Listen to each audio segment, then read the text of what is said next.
Meus amados irmãos, prezados fiéis que também nos acompanham pelas mídias sociais, é uma alegria poder estar aqui e celebrar esta Santa Missa que corresponde ao 19º domingo depois de Pentecostes. Existe uma ligação estreita da Epístola de São Paulo aos Efésios com o Evangelho de São Mateus, quando São Paulo fala que nós devemos nos revestir do homem novo, que é Jesus Cristo. Isso significa que nós devemos abraçar na nossa vida, como diz São Paulo, repito, a justiça e a santidade, porque são equivalentes.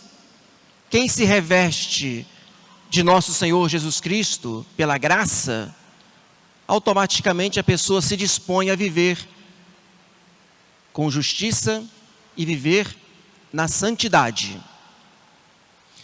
Se isso não acontecer, meus amados irmãos, poderá ocorrer conosco no fim de nossa vida aquilo que aconteceu no Evangelho, quando aquele homem que não tinha vestimenta nupcial foi lançado fora da festa de casamento, lançado fora nas trevas exteriores, como nosso Senhor fala claramente, se referindo ao inferno, aonde haverá choro e ranger de dentes. Eis aqui a ligação do Evangelho com a Epístola, pois esta vestimenta nupcial equivale revestir-se de Jesus Cristo em santidade e justiça.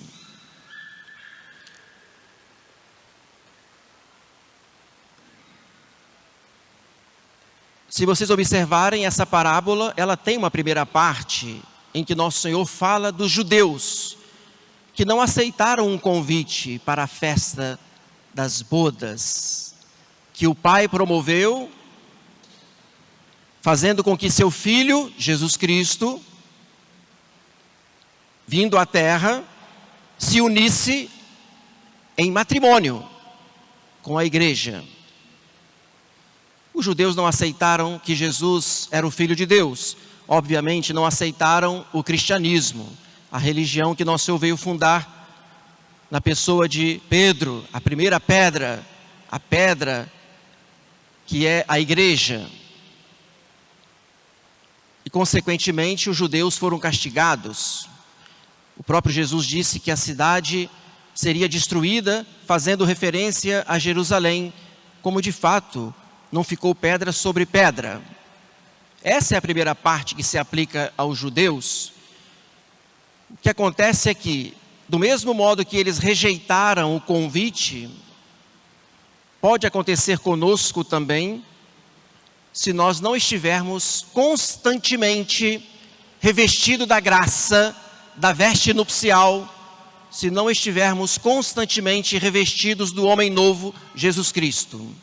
Eis o ideal, porque se nós não fizermos assim, nós estaremos também rejeitando o convite da graça. Estaremos de alguma forma repelindo o Espírito Santo, obstruindo violentamente a sua entrada na alma, pois é só isso que Ele deseja. Deus mendiga o nosso amor e Ele quer ver a nossa resposta generosa. E generosidade, portanto, se traduz quando o cristão vai dar a sua própria vida antes de manchar esta veste nupcial que ele recebeu no dia de seu batismo, né? Vocês sabem que o padre entrega a toalhinha branca no final do batismo, quando a pessoa já está batizada, né, a criança, e o padre diz: recebe esta veste branca que procurarás levar sem mancha. Até quando? Até o tribunal de nosso Senhor Jesus Cristo. É nesse dia que nosso Senhor ou vai nos convidar, nos fazer entrar para as bodas eternas na glória do céu, ou vai ter que nos rejeitar e nos lançar às trevas exteriores. O fato é que nós recebemos esta veste, porém, infelizmente, cada um olha para si mesmo e vê a sua própria história, certamente já deve ter manchado muitas vezes esta veste. Não só manchado, mas por muitas vezes nós pisamos sobre ela, cuspimos. E pelas nossas traições e fraquezas, nós, de alguma forma, sistematicamente, rejeitamos o amor de Deus. Por isso que nós precisamos então agora, diante de nosso Senhor, fazer aquele propósito de buscar uma conversão sincera, de buscar uma vida devota, uma vida toda entregue a Jesus Cristo. Vocês devem conhecer naturalmente esse livro tão importante de São Francisco de Sales, Filoteia, a introdução à vida devota. E aqui está o padrão de vida perfeita do cristão que se reveste de nosso Senhor Jesus Cristo. Quando Ele nos convida, São Francisco de Sales, a viver uma vida devota. E ele diz que a verdadeira devoção pressupõe o amor de Deus. Ou melhor, a verdadeira devoção, ela mesma é o perfeito amor de Deus. Quando se está em graça, quando se está em graça, quando se reveste de Jesus Cristo, a pessoa tem na alma o perfeito amor de Deus. Esse amor, diz São Francisco de Sales, chama-se graça, porque embeleza a nossa alma, né, e a torna bela, justa, santa aos olhos de Deus.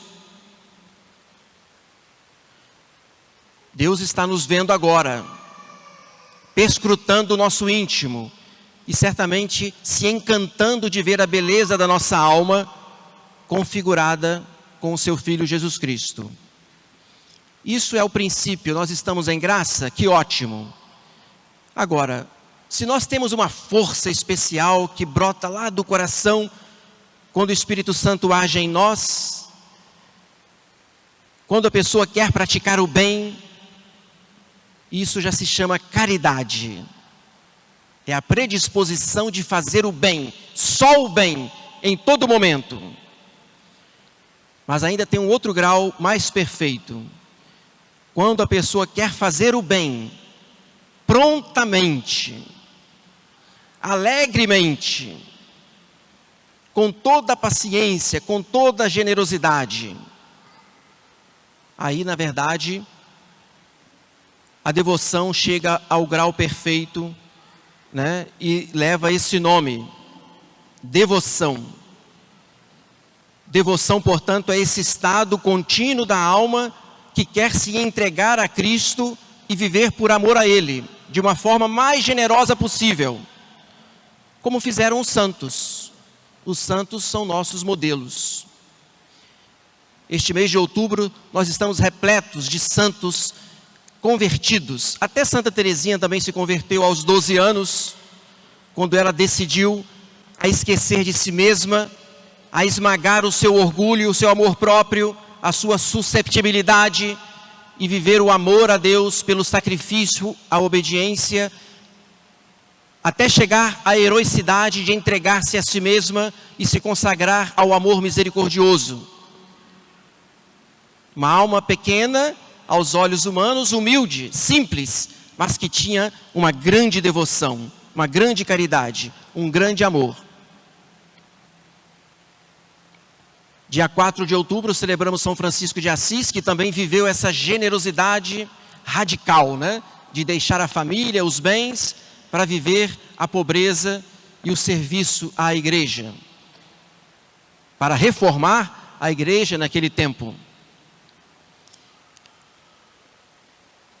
Dia 10, agora nós celebramos São Francisco de Borja, que era nobre, era rico, tinha a vida de prazer, digamos assim, na corte, até quando ele viu o cadáver da imperatriz Elizabeth se decompondo no caixão, e ele viu de que valia aquela vaidade toda da corte, e resolveu deixar o mundo e tornar-se jesuíta.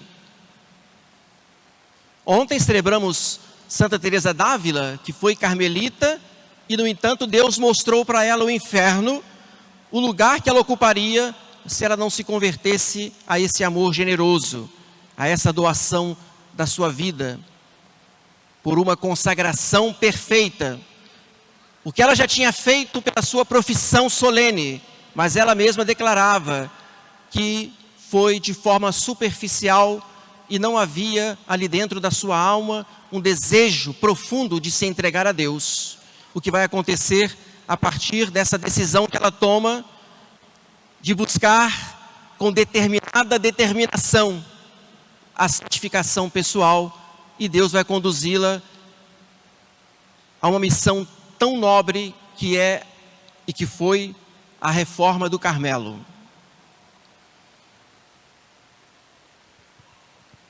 Eu poderia citar tantos outros exemplos, mas eu preciso concluir dizendo que os santos obtiveram força, obtiveram graças para perseverarem, sem mancharem a vestimenta nupcial, porque eles rezaram muito. E é esse o conselho que eu quero dar, porque não se pode perseverar se não for pela oração. Não se pode conservar a graça santificante se não for pela força da oração. Não se pode, portanto, revestir-se cada vez mais de Jesus Cristo e se assemelhar a Ele por uma vida de oração. E neste mês de outubro, que é o mês do Rosário, convido a vocês a se esforçarem em rezar o Rosário o maior número de vezes possível, não se contentando apenas com 1/3, mas rezando os 3, que aí compõem sim o Rosário. Eu sou testemunha viva, ocular, na minha infância, do padre que durante o mês de outubro rezava do dia 1º até o dia 13 o Rosário da Madrugada. De saudosa memória, o padre que me batizou, Monsenhor Francisco Apoliano, e era bonito ver que às 5 da manhã, com toda a paróquia aos pés de Jesus sacramentado, recitava continuamente ali os 3/3 sem se levantar um segundo. Uma penitência, uma devoção profunda a Nossa Senhora. E esse costume ainda se conserva até hoje. O padre que o sucedeu, também de saudosa memória, padre José Paulo Vieira, também sou testemunha ocular, uma única vez que ele quis fazer o Rosário da Madrugada o mês inteiro, não se contentou em fazer até o dia 13 de outubro apenas, mas naquele ano de 2009, por generosidade, ele quis fazer o mês inteiro. Ele já estava um pouco doente, um problema no coração, uma doença que talvez o colocasse com risco de vida, mas com a sua entrega total, dando a vida pelas almas, chegou no término do mês de outubro, no dia 2 de novembro, quando ele foi celebrar a Santa Missa, no dia de finados, ele veio a falecer por um infarto fulminante, entrando com o carro na garagem, onde ele, na paróquia, iria celebrar a Santa Missa, sendo que a missa que foi celebrada por outro padre já foi na sua intenção. Um homem também de profunda oração e exemplo, e aqui eu trago para vocês esses testemunhos, porque também eu herdo destes sacerdotes a obrigação de pregar, de estimular para que vocês rezem o Santo Rosário. Lá em Nova Iguaçu, eu consegui fazer apenas 3 dias, num horário fácil, às 18 horas. Mas eu posso aqui garantir o quanto que faz bem para a alma do padre, para a alma dos fiéis, a recitação pública do Santo Rosário. Por isso que eu convido as famílias para rezarem unidas. Vocês vão ver quantos frutos vão colherem, quantas forças terão e como que o Espírito vai se agigantar. A alma vai ficar generosa, cheio do amor a Deus, preparada, portanto, até mesmo se for possível, se for necessário, dar a vida pela igreja e por nosso Senhor.